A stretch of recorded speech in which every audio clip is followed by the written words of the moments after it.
Now it's recording now. The recording starts.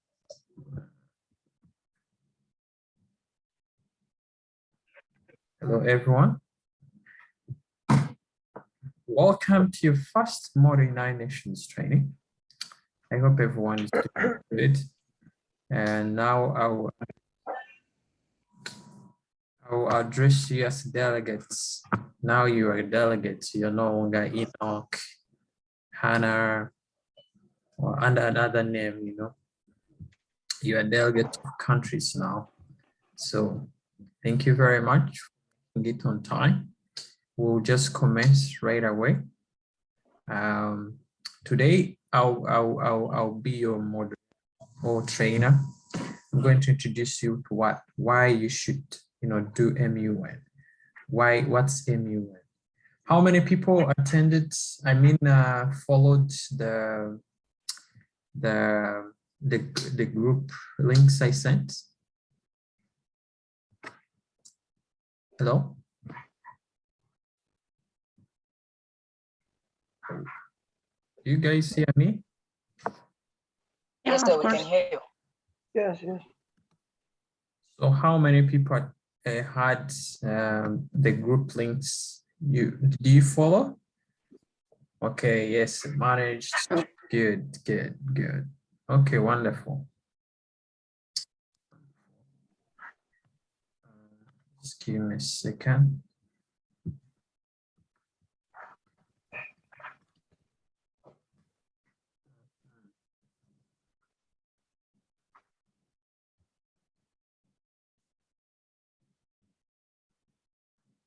Okay, so I see many hands, so thank you very much.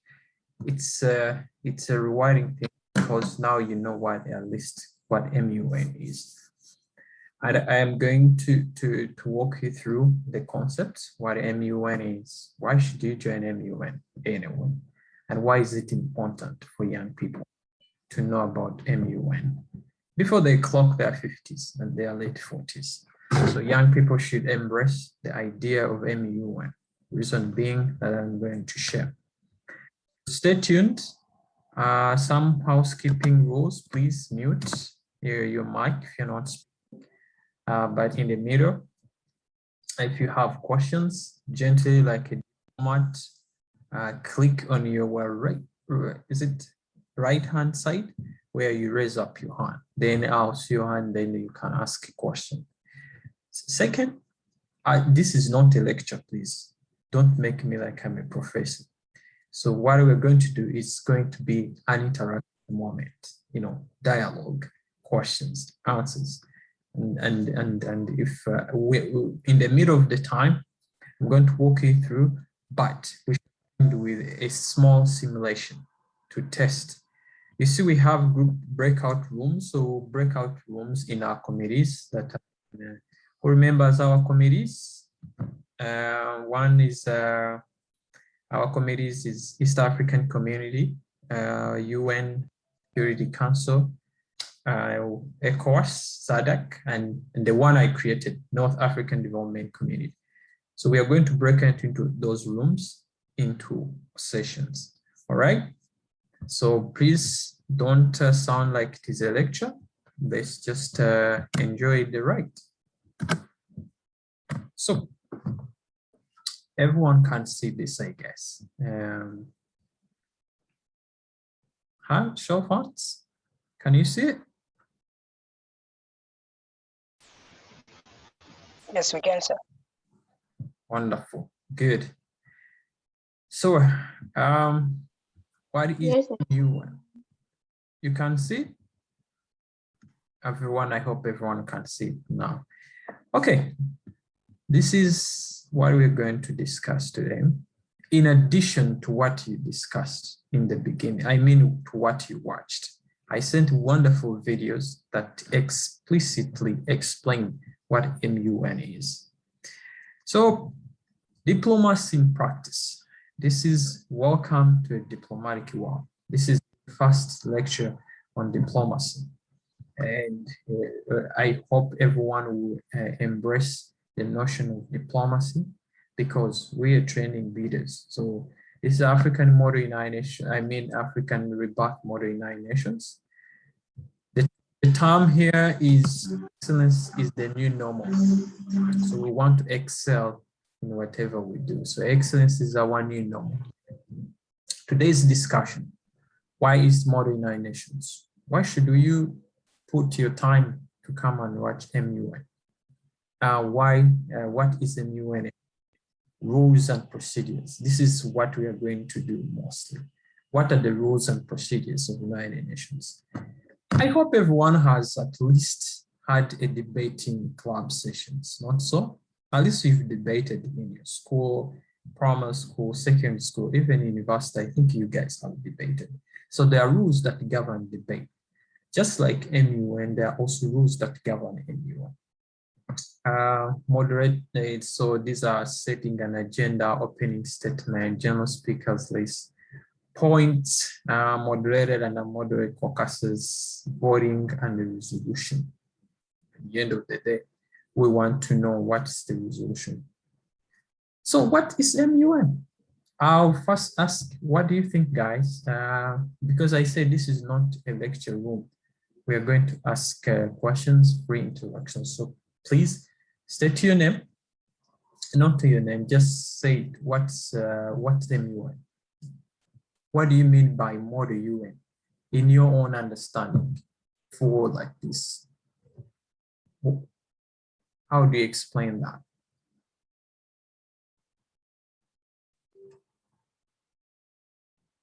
Hello? Am I alone in the room? I'll entertain more, explain what's MUN. Raise up your hand, speak up. Don't be shy. This is a table of diplomats and leaders. Please be interactive. Yes, Panashi?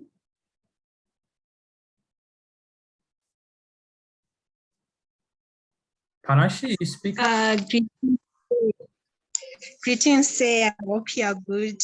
I think MON stands for Educational and Academic Simulation of Diplomatic Decision Making. Wonderful. I saw another hand.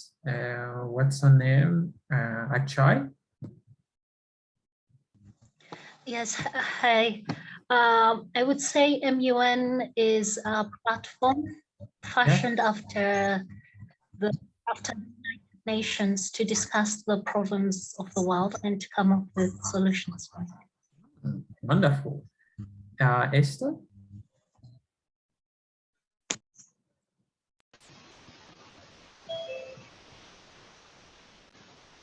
Esther, I can't hear you. We can't hear you.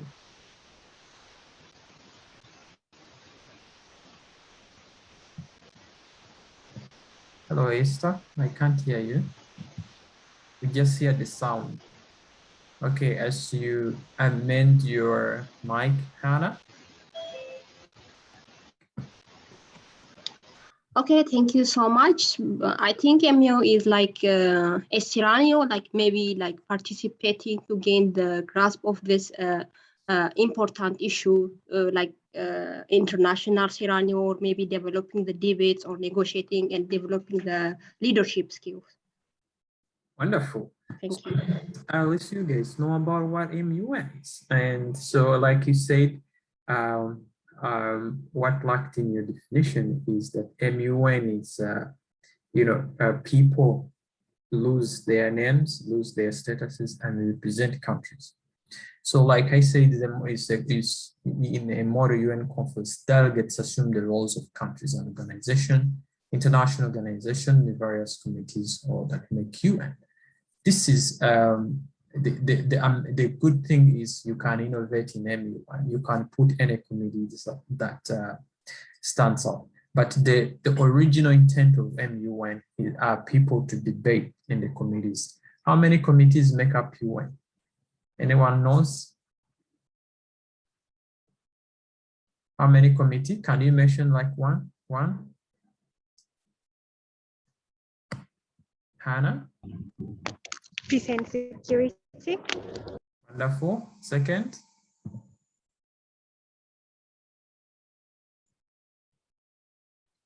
You don't, yeah, anyone? Anyone, what committees make up UN? Peace and security? 2?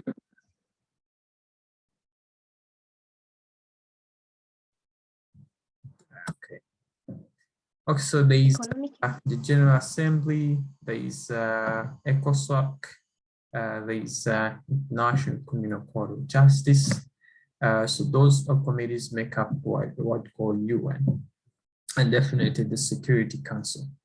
So these are put purposely to know the modalities of the United Nations. How does UN come to resolutions they make? How do they debate? How they give each member country a chance to represent their views? So those are committees, and as we're going to see, they are called caucuses in different committees as we start debating. So what is the objective? One of the objectives is prepare young leaders for leadership. A leader must know things, must be ahead of information, must be above the average information people know, street information, if you will. So to prepare the young leaders for leadership. How? MUN gives you a chance to debate global issues, to debate things that press the world into hard situations. And so if you're familiar with these things, ranging, for example, what are the things that the world is facing now that are so complex to the world? Anyone can contribute? Like what world issues are most in this today's situation? Anyone? Just suggest, what do you think? Teda?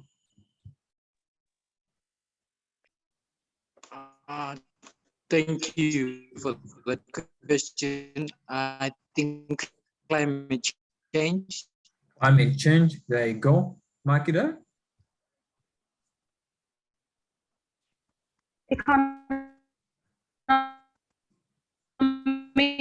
Economic struggles, like poverty, diseases.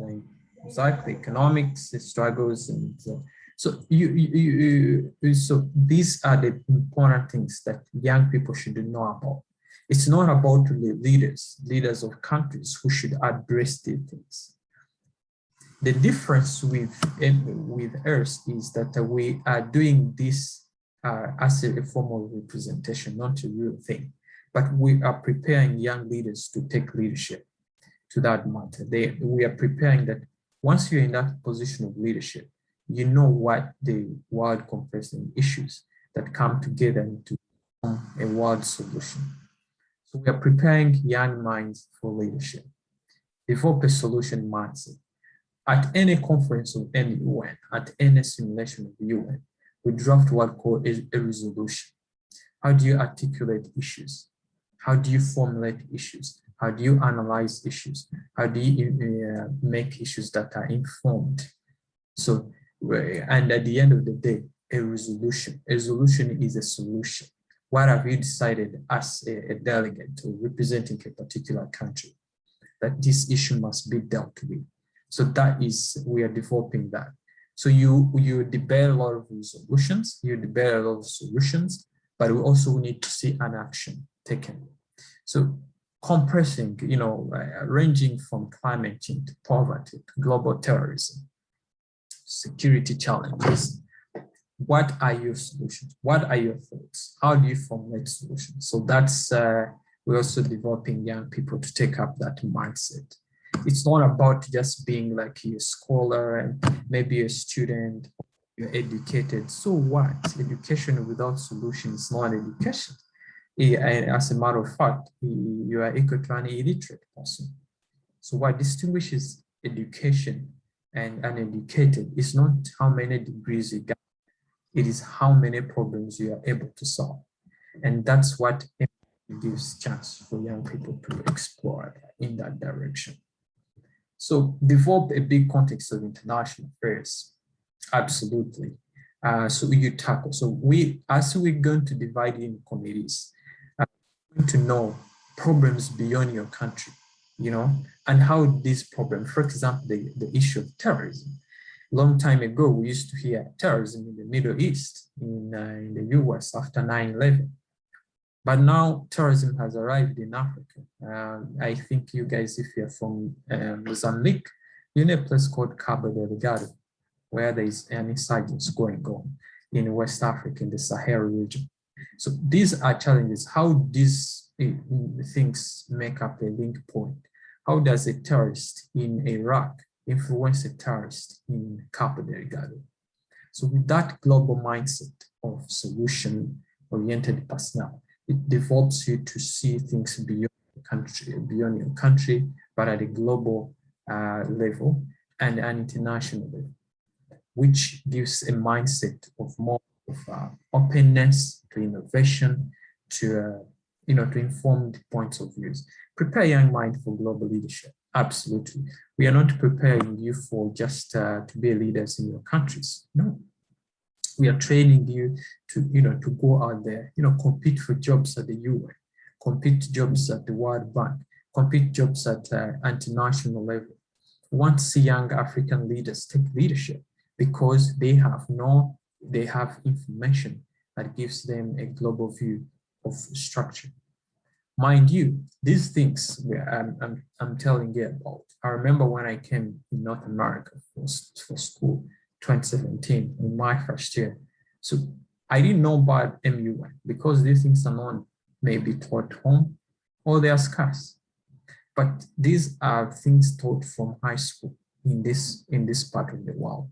So which is a very important thing, because young people just from primary school, from grade 11, grade 7, whatever, to uni, people are informed with a global perspective of things.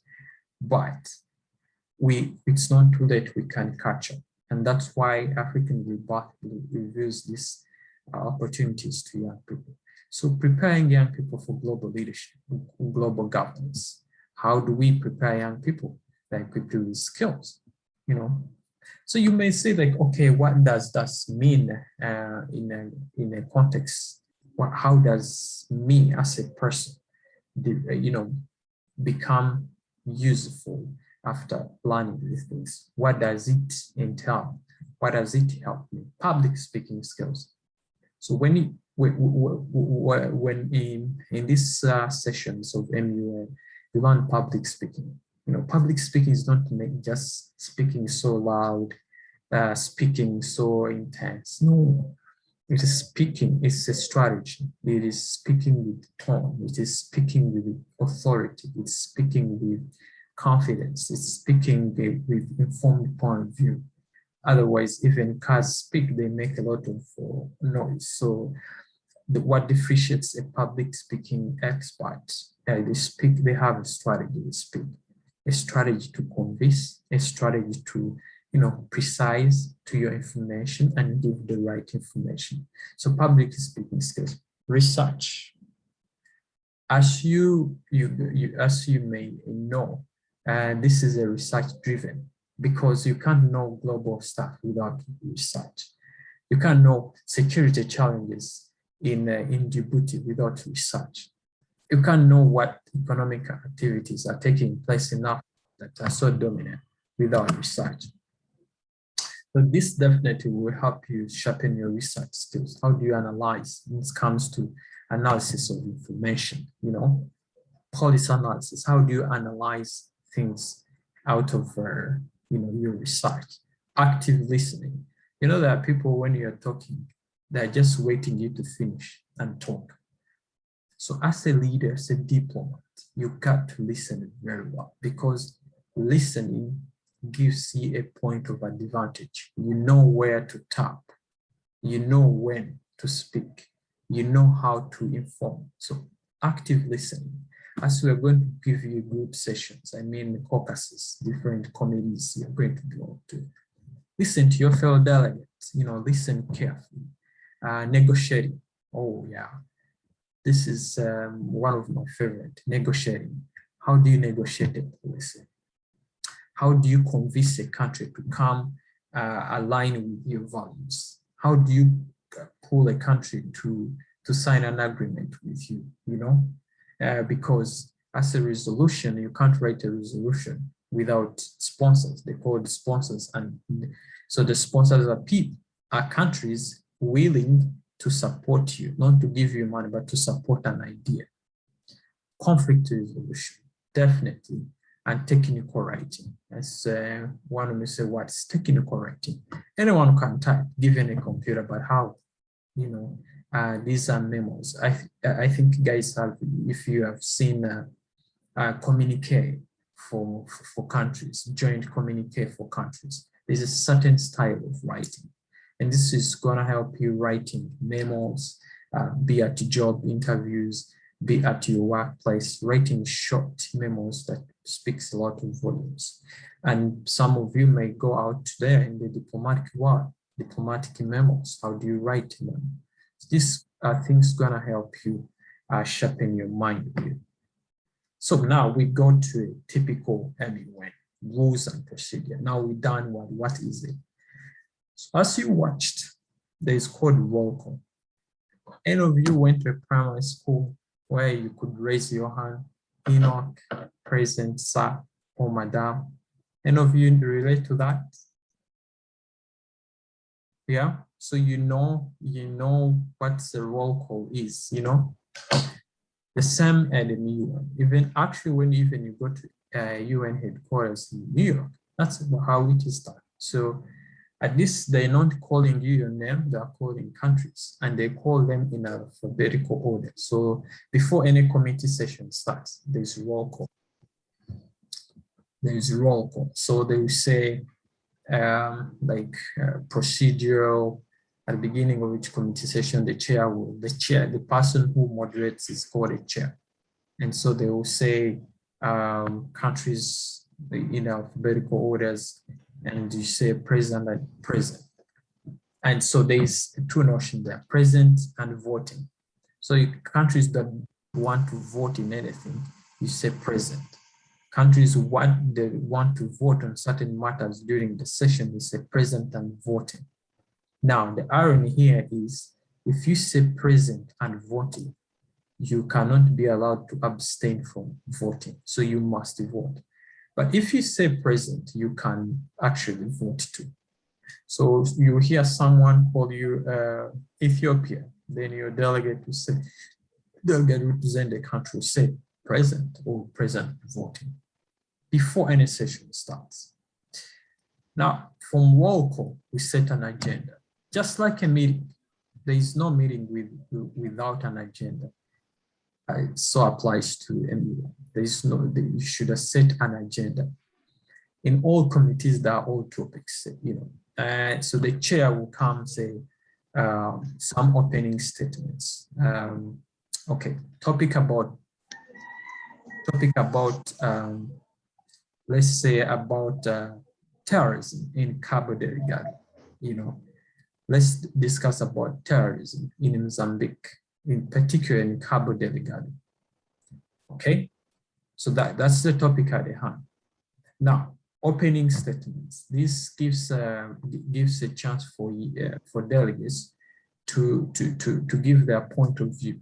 You know, what is how they feel as a country on that particular point.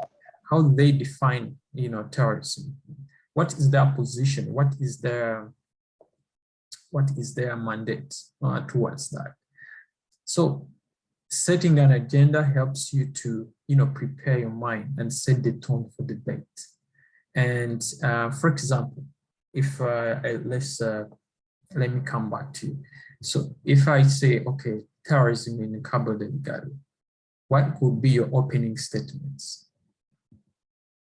Just please, someone. What could be your opening statements when I say Cabo Delgado about terrorism? What would be your opening statement? As a country, now you're going to represent a country. I don't see hands. Can I see hands, please?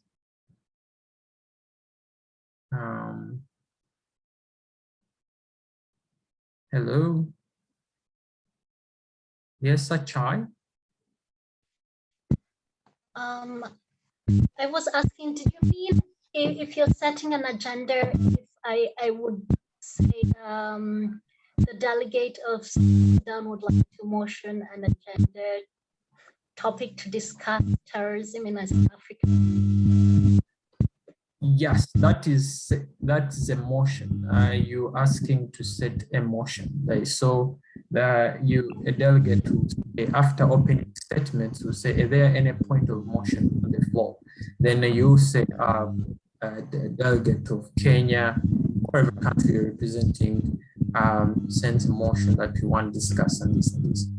But what could be your opening statement before we set into a motion? What could be your opening statement?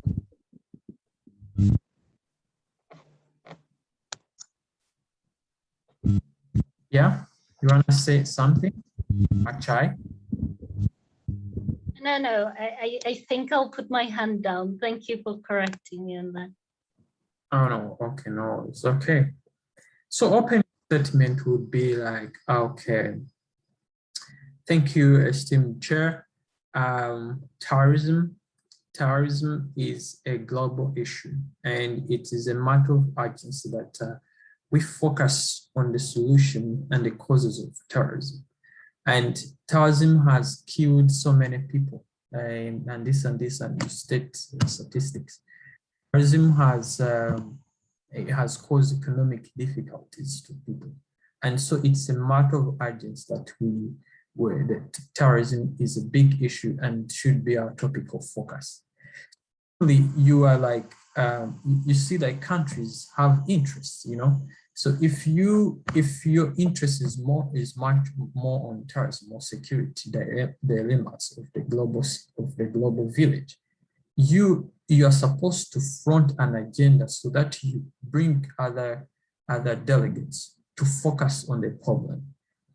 Or someone will be like, okay, it's not that much a problem. I think we can go ahead, and I think the problem is this and this and this. So it helps you give, and that's where actually you have more time to speak in a kind of way. So in case of the chair will ask of objections, and that's when now the motion, are there opening statements? They'll ask, are there any motion on the floor?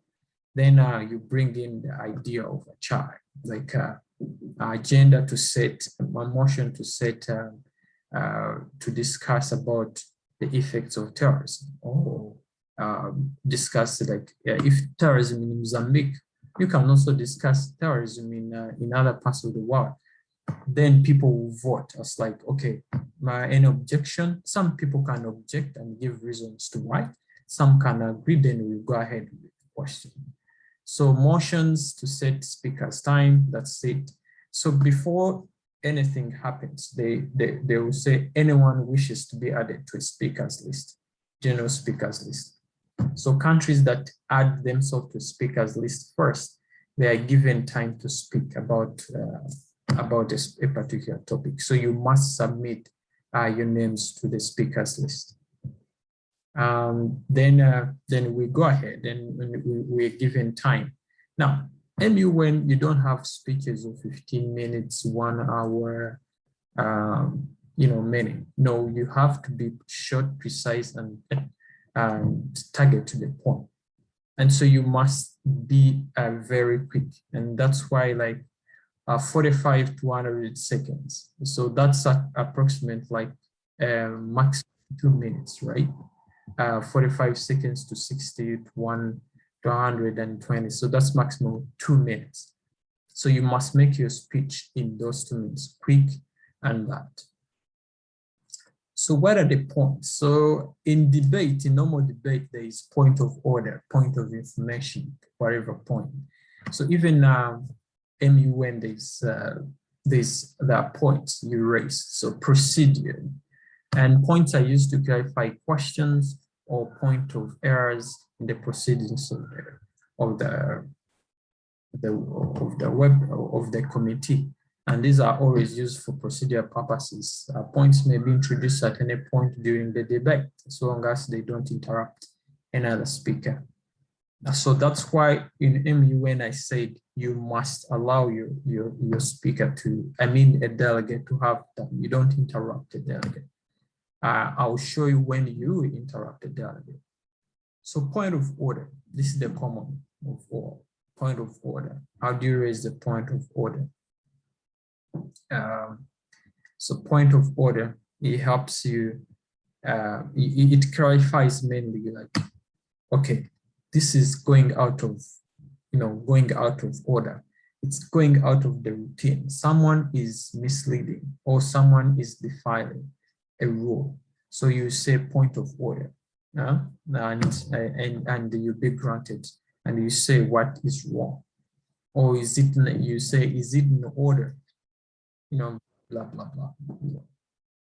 Is it in order for a delegate, a whole delegate to appear on the floor in canvas shoes? Is it in order for a delegate to make noise during the session? It's of course definitely out of order. So if you see things that out of MU, when you raise up your hand, now you raise your placards. They are called placards. Now the placards is a piece of paper, kind of a good piece of paper where you write your country's name and the one you're presenting. You raise it upon. Now via Zoom, you just raise, you hit on the hand button, then you raise your hand. Point of personal privilege. Now, if a discomfort is seriously impairing a delegate's ability to debate, delegates may raise a point of personal privilege. Now, this is when it concerns you, you can excuse yourself. For example, if you have eye problems, like you don't see much things far, so if you can ask for privilege for you to be adjusted so that you are accommodated. Or you're going to use a washroom. Of course, you can't say personal privilege, I'm going to use a washroom. You say personal privilege. You raise it to the chair and you be granted to that. Definitely, not all things can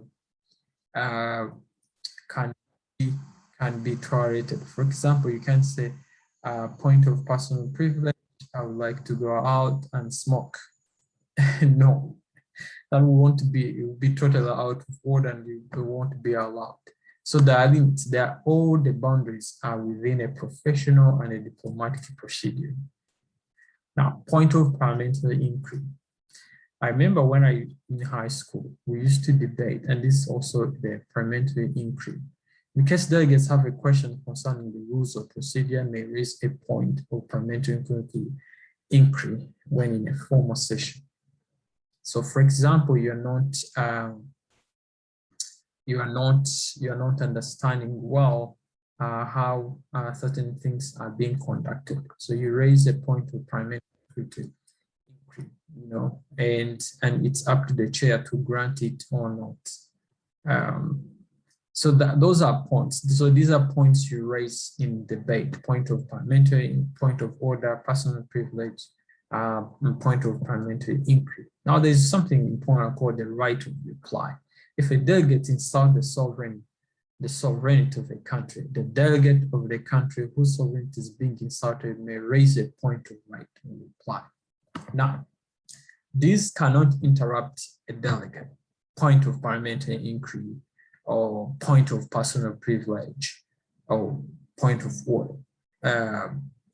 However, the right to reply, if you feel your country is insulted, for example, I may say that, the state of Nigeria is, if we were talking about like corruption, and I say that the state of Nigeria is engrossed in massive corruption, and it deserves no chance to speak about the point of corruption. But that is an insult. Each country has its own flaws, but you cannot sit on the floor and insult another country because they're specialists, for example, in corruption. Or you are like, all Middle Eastern countries, terrorist countries. So you have the mandate and the privilege to defy that, and you raise up the point of right of reply, and you'll be granted. And it's again up to the judge, I mean to the chair, to say, oh, is this an insult or something like that? Then it will be granted. Then if you say that, the delegate has to withdraw his or her statement. Karamata? Yes, good day, sir. Yeah. Good day, delegate. Yeah. Can you hear me? Yes, we can hear you. Okay, may I please ask a question? Yeah, sure, go ahead. Oh, all right. In case of the right of reply, right? Now, when you have to like defend your country, you are, how can I say this? Do you reply to defend your country or reply to correct the mistakes that was made? Awesome. So you either way, that's a good Do you question. get my question, sir? Yeah. So good question. So you can correct, well, not aggressively, like the other delegate. You can correct the information or ask the delegate to withdraw that statement because it is insulting. You can educate or you can ask. Now, this is at the point of that, without education, is that it is so aggressive, it's so demeaning to your country. So you can ask the delegate to withdraw the statement or educate the person about your country and say, no, this is not, and for example, this is not true. For example, these are the statistics according to corruption index, blah, blah. If, for example, says that the Nigeria is the most corrupt country in Africa, assumingly, it's a delegate can say that out of ignorance and say, oh, assumption, Nigeria is the most corrupt country in Africa. Definitely no, you will say no. Actually, Nigeria is not the most corrupt country in Africa, and these are statistics, and that is an insult to our country. And I would ask him, a fellow delegate, to withdraw that statement. And the guy will say, okay, I'll withdraw that statement, and we are good to go. Do I answer your question? Oh, okay. Yes, sir. Okay, so the most important part of debates is here. Moderated caucus and unmoderated caucus. Now, in a moderated caucus, people give you, it's important. Why is it important? Now, caucus, let the word caucus don't intimidate you. Caucus is a meeting. If you say that, let's go and caucus, it's a meeting, or we are in a caucus, people are in a meeting. This is just language. So moderated meeting, if you will, put it to the modest language possible, moderated caucus. Now, this is a very important part of the debate and MUN. Why? It gives you time to investigate, to ponder, to make more informed views on certain topic. For example, if the topic is about terrorism, it's easy for people to assume things. It's like, what's the cause of terrorism? Blah, blah, blah, blah, ABCD. Moderated caucus gives you a chance, like, let's discuss how can we solve this terrorism?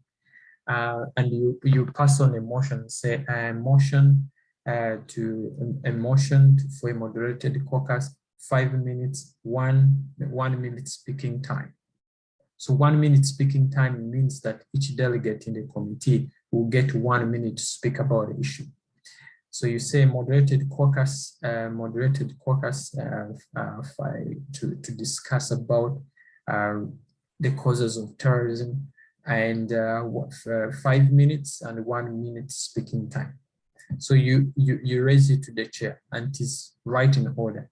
There's no chair who can deny a moderated caucus, because that's the point. That's when you bring real solutions to the problems you are discussing about. Now, each member of committee has time to speak about a moderated caucus.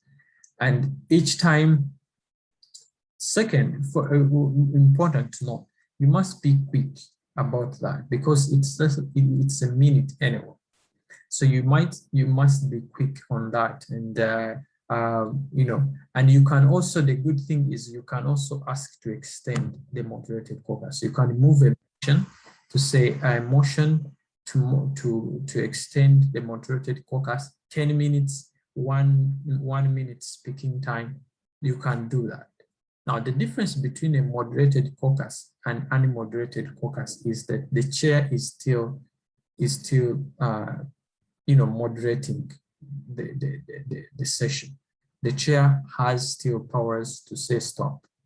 And in unmoderated caucus is now a chance for you delegates. You can, if you're in a physical space, you can move to other committees and look at what they're doing.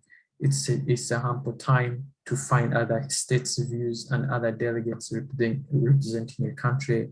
It's a time to network, to negotiate, so that you bring more people to your resolution writing as a way forward. Because the more compelling resolution is a resolution that has more sponsors and more views, just like blocks in the countries. If you say like, okay, we are going to promote this, but in a certain way, like for example, if a certain country says, for us, instead of going, I'm going to use Port of Mombasa. If most Eastern African countries get their goods from Port of Mombasa or Dar es Salaam, but if you say that, okay, as a country like South Sudan, so we are going to create our own block of, let's say, if it was exporting, importing things from Mombasa, we are going to use the port of Dar es Salaam. Because of reasons well known, like it is cheap, it is easy for accessibility, it doesn't complicate things.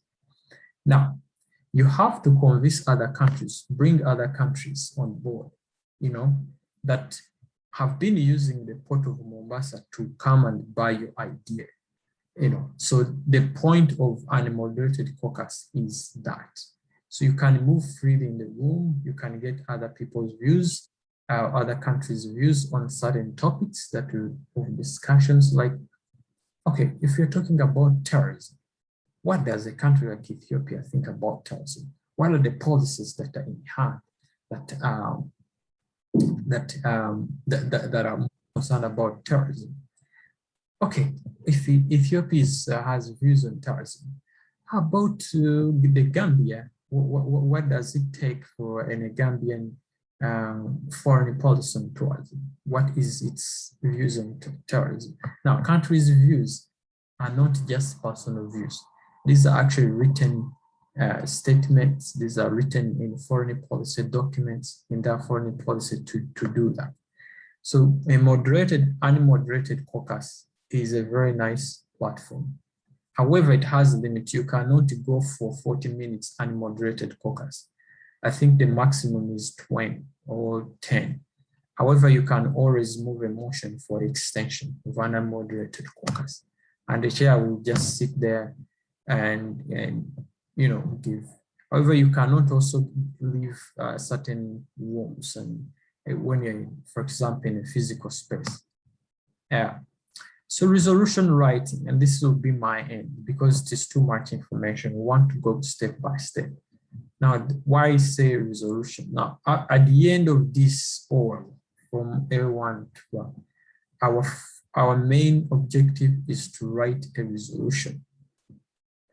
What is a resolution? Is a document that contains all the issues that the committee wants to solve and their proposed solution. In a committee, a draft resolution should be introduced for debate and voted upon. Once a draft resolution is passed by the committee, it will be considered as a resolution. Before it is a resolution, it must be voted. And this ties to what I told you earlier, the importance of convincing other countries to come on your side to vote for your resolution. How do you vote your resolution? How do countries vote your resolution? Is first you talk to them and they hear your stance on certain matters.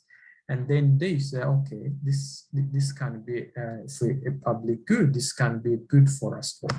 So a resolution is the last piece of the session. And this is where you must write a resolution.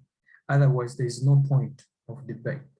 Now, in other forms of debate, you don't write a resolution. You say, Mr. Chairperson, these are our points, and this is what you rebuttal. You must form a resolution. And for a resolution, we can talk about it next time. I want us to first go slow. And what does it take a resolution? Because it's a very too intentional and too intense. So one by one, let's first know what these are, the format of debate. I believe if you watch those videos I sent to you, you already know very well. And I would encourage that you watch more and more and more. And as we are going to practice, the best way to understand MUN is practice. You can read all documents and remain not. You can read all things and remain not very good. So we want to practice this. So I'll leave some few minutes, divide you into rooms. We have breakout rooms. And anyone has a question, by the way?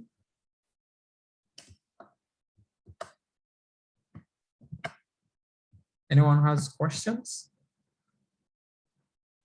Karamata, you have questions, or it's still your hand is up? Tada, okay. So, Good afternoon. Thank you for what you shared with us. My question is related to one of the videos that you shared with us, also linked to the introduction. She mentioned something about the rules. There's a document about the rules of procedures. I was wondering, where can we get that document? These are rules of procedures that I was telling you, but I will draft more. These are rules of procedures. There is no special document that has more. We've been talking about rules of procedures, but I will forward more material for you to read more. Yes, because it's important. Okay, any other question? Before we break out into rooms, I want to see how, okay, anyone wants to be a chair, first of all. Anyone wants to be a chair? Raise up your hand. Please don't be shy, just though it's not a problem at all. Whatever mistakes you make, it is just to practice. Anyone wants to be a chair? Okay, Okidi wants to be a chair. And Tande, you want to be a chair? No. Okay, anyone wants to be a chair, please raise up your hand. After all, we are going to divide it into 5 groups, and the 5 groups, they must have a chair. So you raise up your hand before you choose.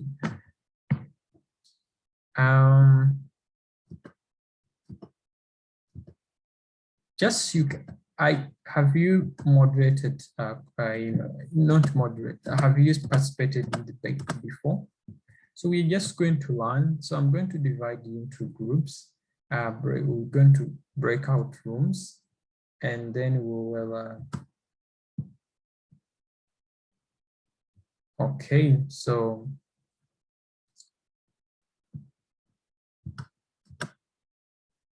you're going to join, just click join, into group, then it will take you into a group.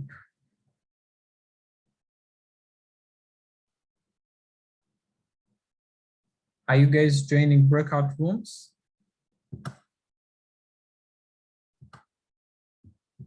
Let me select people for you guys.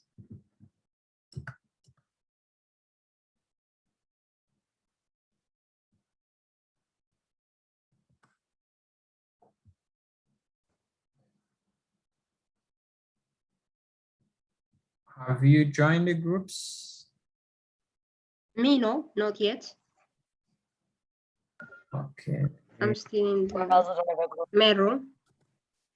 Some people have joined groups, right? Right. Yeah. Not I'll- yet.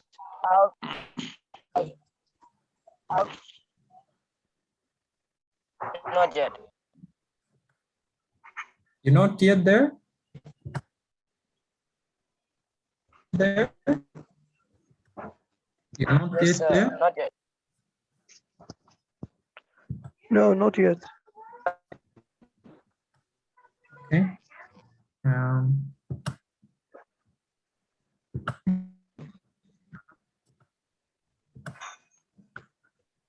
Okay, there, because there are many people to take. Okay.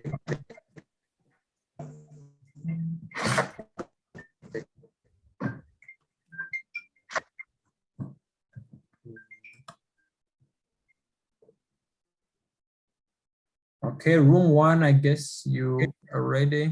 You have room 2.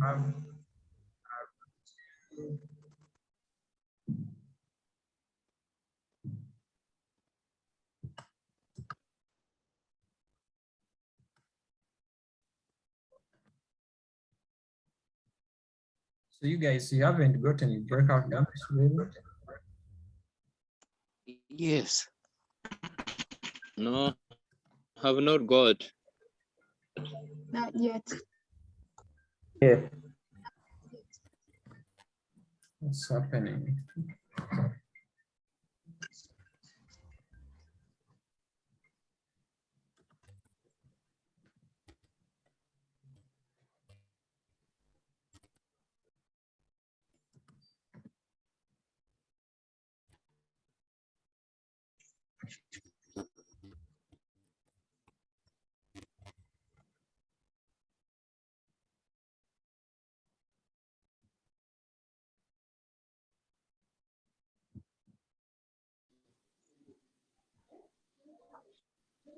I'm not in.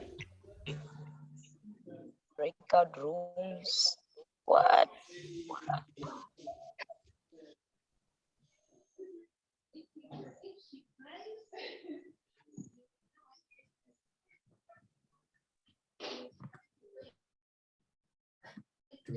It is automatic, so Yes.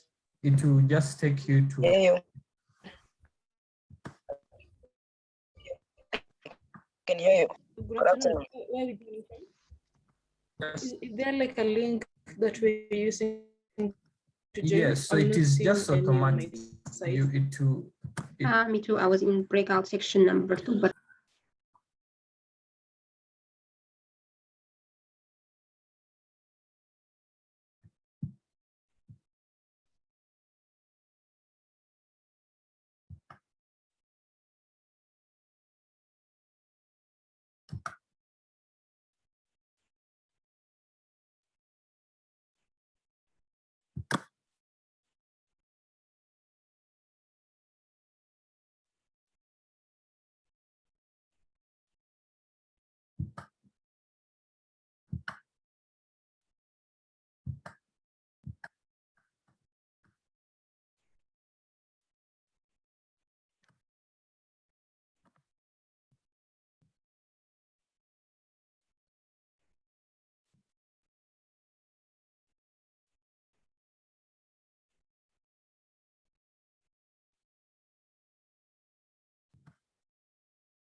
the breakout section is done or what?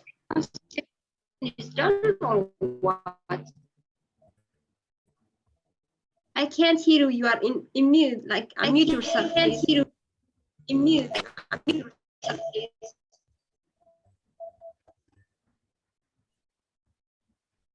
Everybody's coming back, I think.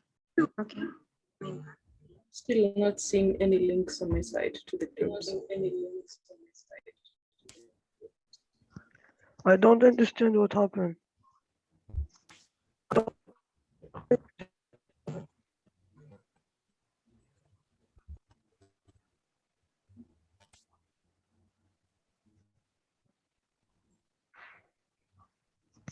Enoch, you're muted. Enoch.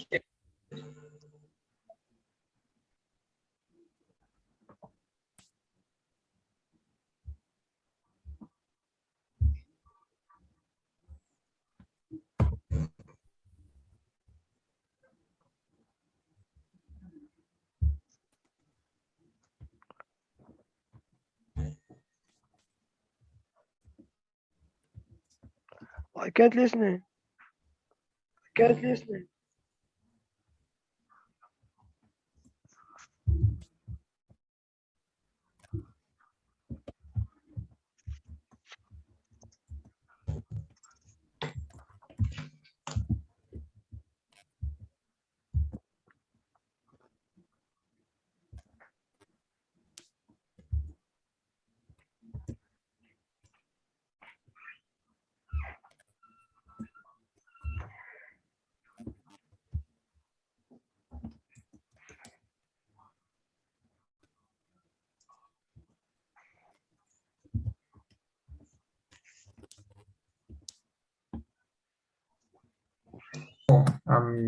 You can't see, sorry, I had muted. You can't see something. You can't see like some of you joined. You can't see like some of you joined. No, we can't. It's automatic. Where is the option for joining? Where is the option? So you click, it comes like when it comes in room 1. So it is just automatic. Like when, wow. It's automatic. So you have to join it's your rooms and your rooms. Oh boy.